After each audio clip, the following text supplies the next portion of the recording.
আমি রাহুল, আর আমি কলকাতারই ছেলে। চাকরির জন্য প্রতিদিন অফিস থেকে ফিরতে ফিরতে আমার প্রায় রাত হয়ে যেত। আমি সাধারণত মেট্রো ট্রেনে যাতায়াত করি, কিন্তু সেই রাতের কাহিনী যেটা আমি আমার জীবন থেকে কোনোদিনও ভুলতে পারবো না। সেদিন ছিল একেবারে শীতের রাত। অফিস থেকে ফিরতেও অনেকটাই দেরি হয়ে গিয়েছিল আমার। মেট্রো ধরতে ধরতে তখন প্রায় রাত 9:30 বাজে। সাধারণত এত রাতে মেট্রোতে খুব একটা জ্যাম থাকে না।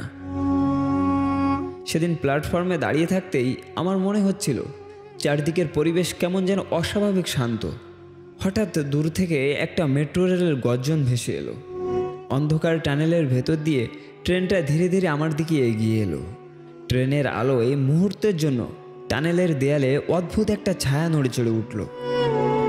আমার বুকে হালকা একটা ধাক্কা দিয়ে উঠল, কিন্তু সঙ্গে সঙ্গে নিজেকে বোঝালাম, না রাহুল, এগুলো শুধুই ছায়া। ট্রেনের আলোর একটা ছায়া পড়েছে, এটা স্বাভাবিক ব্যাপার। কিন্তু সেদিন আমি ট্রেনে উঠেও অবাক হয়ে গেলাম। গোটা বগি প্রায় ফাঁকা, দু একজন দূরে বসে আছে, তবে আমার চারপাশে কেউ নেই।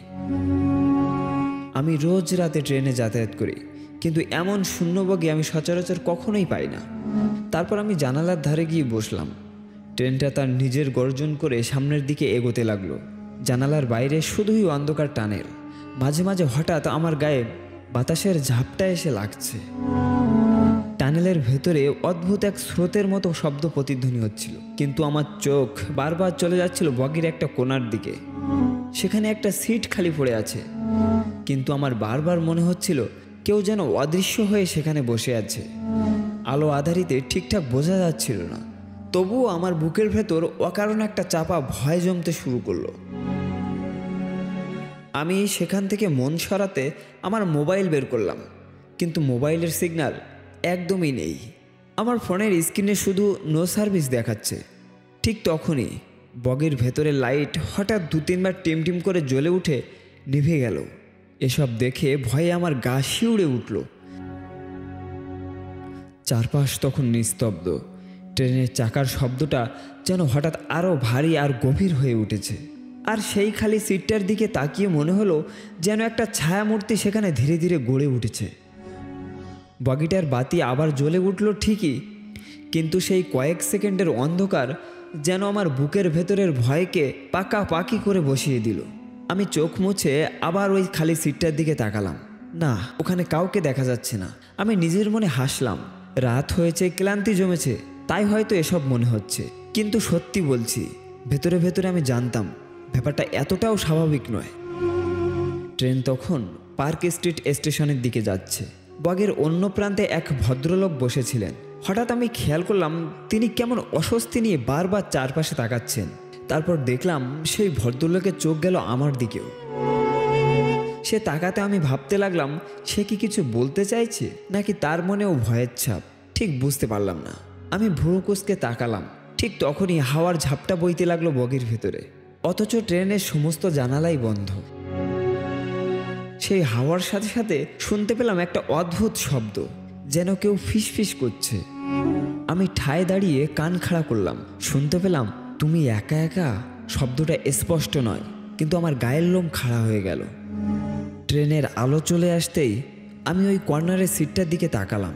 আমি দেখলাম সেই সিটে কেউ নেই, তবে জানালার কাছে আলোটার প্রতিফলন হচ্ছে। দেখা গেল যেন এক মহিলার ছায়া সেখানে বসে আছে, চুলগুলো লম্বা আর মুখটা ঝাপসা। আমার হঠাৎ করে গলাটা শুকিয়ে গেল। ভয়ে আমার গলা দিয়ে কোনো শব্দ বের হলো না। ভয়ে তখন আমি সেদিক থেকে চোখ সরিয়ে নিলাম। কিছুক্ষণ পর আমি আবার কাচের দিকে তাকালাম, কিন্তু দেখলাম সেখানে কিছুই নেই। আমার ঠিক বিপরীতে বসা সেই ভদ্রলোক এবার উঠে দাঁড়ালেন। তিনি ধীরে ধীরে এগিয়ে এসে ফিসফিস করে বললেন, ভাই, আপনি কি দেখলেন? আমি তো অবাক। আপনি কি বলতে চাইছেন? তিনি ভয়ে কাঁপা গলায় বললেন, আমিও ওকেই দেখেছি, অনেকবার দেখেছি এই লাইনে। রাতের মেট্রোতে ও বসে থাকে, মাঝে মাঝে উঠেও দাঁড়ায়। আমার বুকের ভেতর ঠকঠক শব্দে কেঁপে উঠছিল। আমি কিছু বলার আগেই হঠাৎ প্রচণ্ড একটা শব্দে ট্রেনটা কেঁপে উঠল। ট্রেনের গতি তখন কমিয়ে আনলো। তারপর ধীরে ধীরে ট্রেনটি মাঝপথে থেমে গেল, ঠিক অন্ধকার টানেলের ভেতরে। চারপাশে নিস্তব্ধতা। আলোটা একবার নিভে গেল, আবার জ্বলে উঠল। আর তখনই দেখলাম খালি সিটটা ফাঁকা নেই, একটা সাদা শাড়ি পরা মহিলা হুবহু বসে আছে। তার মাথা নিচু, চুলগুলো ঝুলে আছে আর মুখটা ঢেকে রেখেছে। ভয়ে যেন আমি সেখানেই জমে গেছি। চোখের সামনে আসলেই বসে আছে একজন, না ওকে মানুষ বলা যাবে না। সাদা শাড়ি, ঝুলে পড়া চুল, মুখটা ঢাকা, নিস্তব্ধ অন্ধকার। বগির মধ্যে ওর উপস্থিতি, এটা আমার হাড় পর্যন্ত ঠান্ডা করে দিল। আমি তো একেবারে অবশ হয়ে বসে আছি। পাশে দাঁড়িয়ে থাকা ভদ্রলোক হঠাৎ কেঁপে উঠে বললেন, দেখলেন, আমি তো বলেছিলাম। যখনই সেই ছায়াটা মাথা তুলল, তার মুখে কোনো চোখ বা মুখ ছিল না। মুখের জায়গায় শুধু মাংস আর পেশির এক বীভৎস জটলা, যেন কেউ ধারালো কিছু দিয়ে মুখটাকে সম্পূর্ণভাবে তুলে নিয়েছে। শুধুমাত্র লাল মাংসের আঁশ আর শিরায় এলোমেলো জাল ফেলে রেখে গেছে। আমার বুকের ভেতর থেকে একটা চাপা চিৎকার বেরিয়ে এলো। ভদ্রলোকও পিছন দিকে সরে যেতে লাগলেন। হঠাৎ বগের বাতিগুলো টিমটিম করে আবার নিভে গেল। কিছুক্ষণ শুধু অন্ধকার, আর সেই অন্ধকারে শোনা গেল পায়ের টকটক শব্দ, যেন কেউ ধীরে ধীরে আমাদের দিকে এগিয়ে আসছে। ভয়ে আমার সমস্ত শরীর জমে গেছে, আর আমি নড়াচড়াও করতে পারছি না। ভদ্রলোক হঠাৎ মোবাইলের ফ্ল্যাশ লাইট জ্বালালেন। আলো পড়তেই দেখলাম ওই সাদা শাড়ি পরা মহিলাটি এখন আর সেই সিটে বসে নেই। এখন সে দাঁড়িয়ে আছে আমাদের সামনে। হঠাৎ চোখের সামনে দাঁড়িয়ে থাকা সেই মহিলাটি একটা ভীষণ কর্কশ শব্দে বলল, কেন এলে এখানে? আমি আর সেই ভদ্রলোক একসাথে চিৎকার করে উঠলাম। ভয়ে আমরা দুজনেই দিশেহারা হয়ে পড়লাম। আমি চোখ বন্ধ করে ফেললাম। মনে হচ্ছিল এখনই আমার সব শেষ। ঠিক তখনই হঠাৎ প্রচণ্ড একটা ঝাঁকুনি দিয়ে ট্রেনটা আবার চলতে শুরু করলো। বগির ভেতরে আলো ফিরে এলো। আমি চোখ মেলে দেখলাম সামনে কেউ নেই, সিটটা আবার খালি। ভদ্রলোক হাঁপাচ্ছিলেন, ঘেমে একেবারে ভিজে গেছেন তিনি। আমরা একে অপরের দিকে তাকালাম, কিন্তু কিছু বলার মতো শক্তি আমাদের আর নেই। অবশেষে কিছুক্ষণ পর ট্রেন শিয়ালদা স্টেশনে গিয়ে থামলো। আমরা দুজন প্রায় দৌড়ে বগি থেকে বেরিয়ে এলাম। প্ল্যাটফর্মের আলো, মানুষের ভিড় দেখে মনে হচ্ছিল যেন জীবন ফিরে পেয়েছি আমরা। ভদ্রলোক আমার দিকে তাকিয়ে বললেন, ভাই, আজকের পর থেকে আমি আর কোনো দিন রাতের মেট্রো ধরবো না।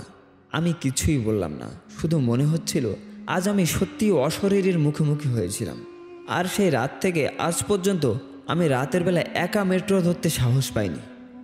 আজকের ভিডিওর জন্য এটুকুই। আমি আশা করি এই ঘটনাটি আপনাদের ভালো লেগেছে। যদি ভালো লেগে থাকে তাহলে অবশ্যই আমাদের ইউটিউব চ্যানেলটিকে সাবস্ক্রাইব করে দেবেন। আর হ্যাঁ, তোমরা যারা ভিডিওটা শেষ পর্যন্ত দেখেছো তাদের কাছে একটাই অনুরোধ, একটা লাইক আর একটা কমেন্ট করে দাও। আর হ্যাঁ, আমাকে আপনাদের গল্প বা সত্য ঘটনা পাঠানোর জন্য অসংখ্য ধন্যবাদ।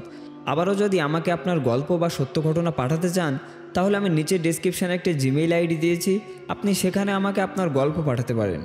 ধন্যবাদ, দেখা হচ্ছে পরবর্তী ভিডিওতে।